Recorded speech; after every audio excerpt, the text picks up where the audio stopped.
Good afternoon, everyone. My name is Julie K. Whipple, and I am the Global Head of Corporate Responsibility at a software company called Qlic. Thank you for inviting me here to speak today. I would like to give some examples of how we've leveraged our program of corporate responsibility to assist in development towards attaining the Sustainable Development Goals. I'm happy to report I have a number of friends in the room here. Claudia at Cloudera and Qlic are actually partners. Dr. David Barish in the back, the founding member of the Private Sector Roundtable, of which Qlic is a very proud member. And we even have a former user of our technology from IKEA actually here in the room who's now at an NGO. So what's unique about Qlic? Many companies have corporate responsibility programs, and most of them are actually really quite good.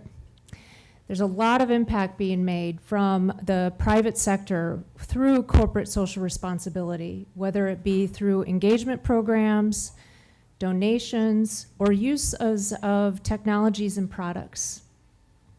What's different about Qlic is that our product actually focuses on delivering data and allowing organizations to turn that data into knowledge.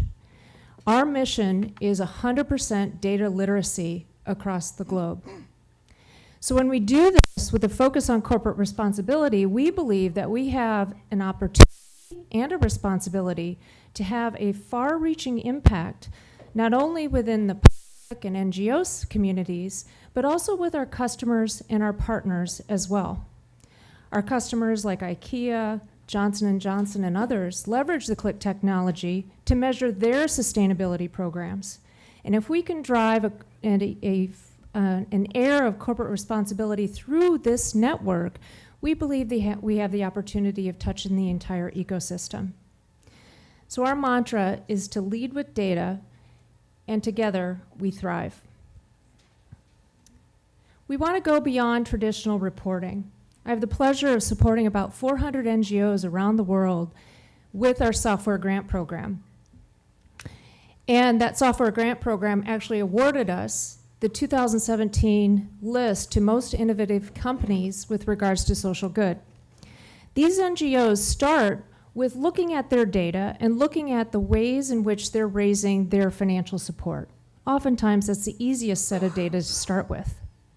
From there, we're talking about where that money's being spent. How are they impacting folks on the ground? What are their costs and expenses related to delivering their services, regardless of the country or the mission that they have? But finally, the area of impact reporting is in that up part of the circle. We want to help organizations not only just measure their impact and the number of beneficiaries that they have or they've been able to reach, but what types of progress are actually being made. And I have a couple of examples of how we're doing that.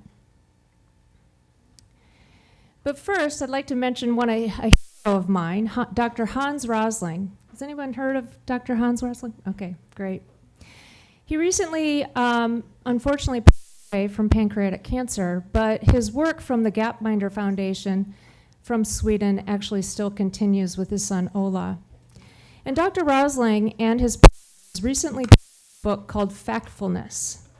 And what you'll find in Factfulness is some incredible work and some incredible insight with regards to the use of data and how we're doing against our sustainability drivers. In particular, Dr. Hansling was very instrumental in the stopping of a book. And not only did Dr. Rosling talk about the book, how looking at the data and realizing that the number of cases that were in fact doubling, we needed to actually launch a very valid response.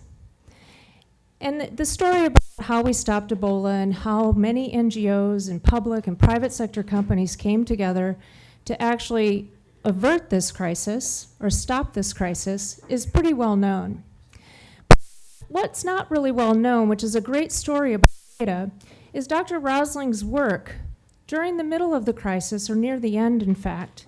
They took data, and even though the WHO and other organizations were reporting indeed, cases were still actually being declared and the numbers were rising.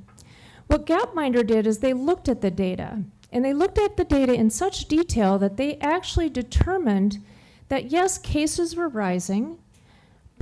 They were rising at a slower rate than when Dr. Rosling got involved. So in fact, what we were doing to stop was working. And I think that's the most insightful part of that book, actually, is that when we look at kind of our number of beneficiaries and we look at our impact that we're having towards the Sustainable Development Goals, we need to think about, are these things working? Are we making progress?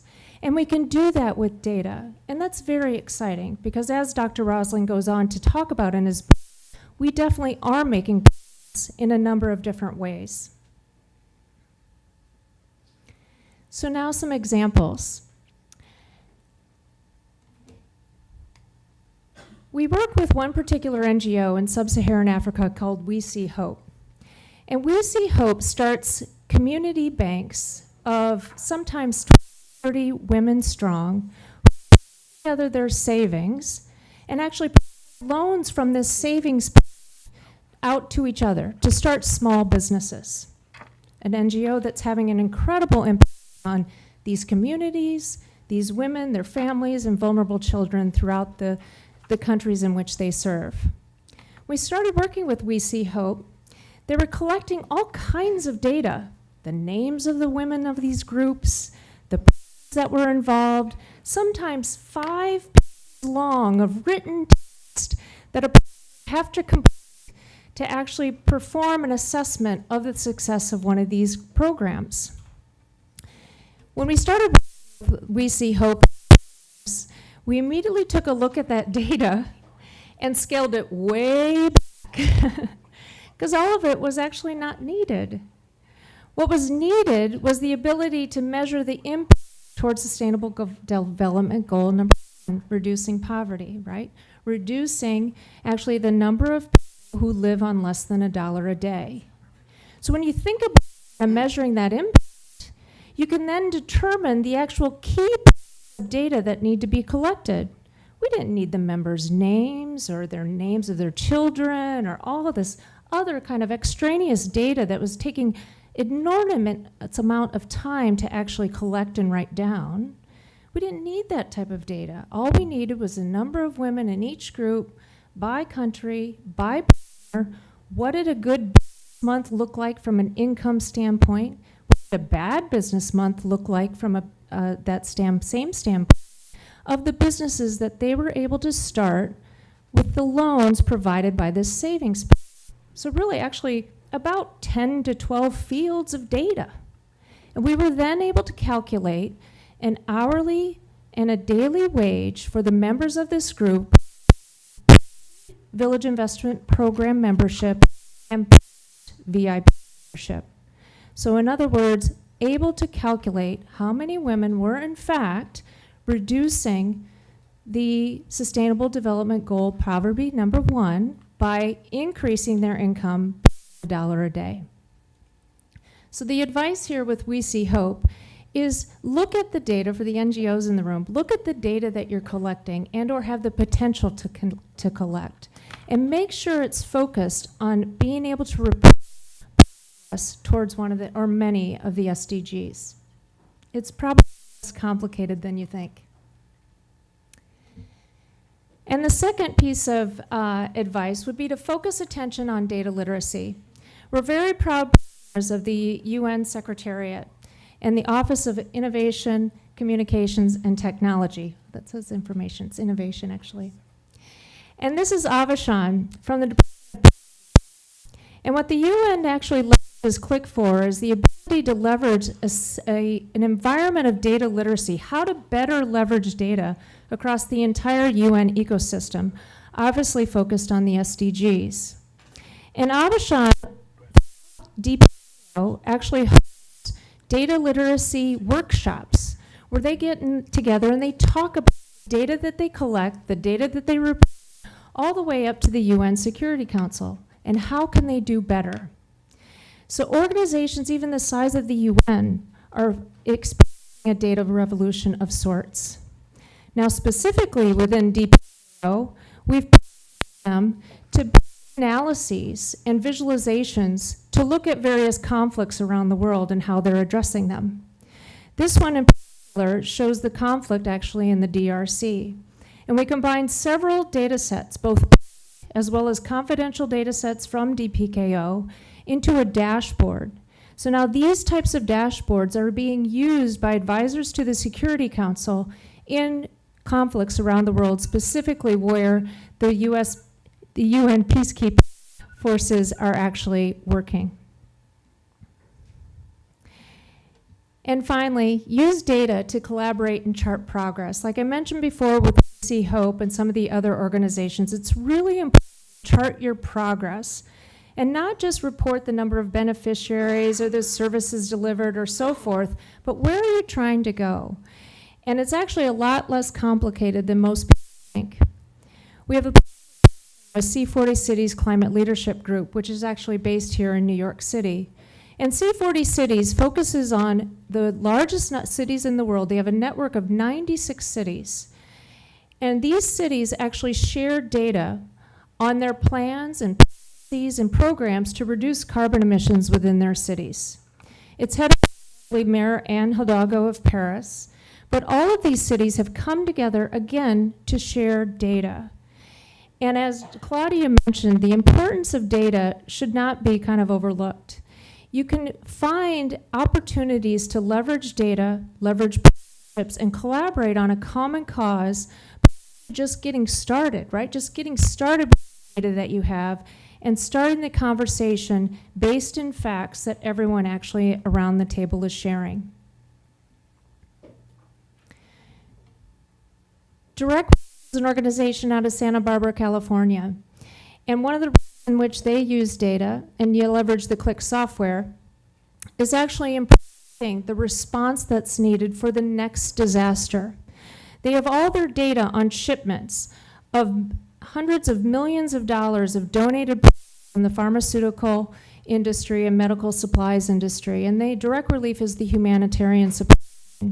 They have all of that data in Qlic, so they're able to manage their responses as well as support many NGOs working in disaster relief through their shipments of donated goods. One of the most interesting things that Direct Relief does, however, is they're actually able to predict how many bandages they might need from one of their donors in the next situation or in the next crisis. If an earthquake, for example, they take the magnitude of that earthquake, they put it into a model, and they can get down to the actual number of bandages that they might need to request from a Johnson & Johnson supporter, for example. It's an incredible use of analytics as well as data, all experience. Medair, an NGO out of Lausanne, Switzerland, has won several awards actually for their use of data in Lebanon as they've responded to the Syrian refugee crisis. Lebanon actually does not or did not have addresses, right? You would get to someone's house by saying you would turn left after 3 streets and drive so far to continue to get to your friend's house. What Medair did with the crisis, they recognized this kind of shortcoming with regards to data. And as you can imagine, without addresses, many of the NGOs were actually visiting the same beneficiaries and thus obviously reducing the amount of total impact. So Medair created what's called a P that's used by UNHCR today and actually has received funding from the European Union. This P across Lebanon actually identifies the informal settlements so that NGOs actually can respond effectively and maximize their coverage. And then finally, I'm over time. Team Rubicon has an open data portal. It's online, it's accessible, and they're looking to actually kind of advance the industry with regards to data and analytics as well. So just finally, quickly wrapping up before I finish, we have a program for nonprofits. We would be very happy to speak with any NGOs about leveraging data, leveraging technology so that you can further your mission towards the SDGs. So thank you for having me.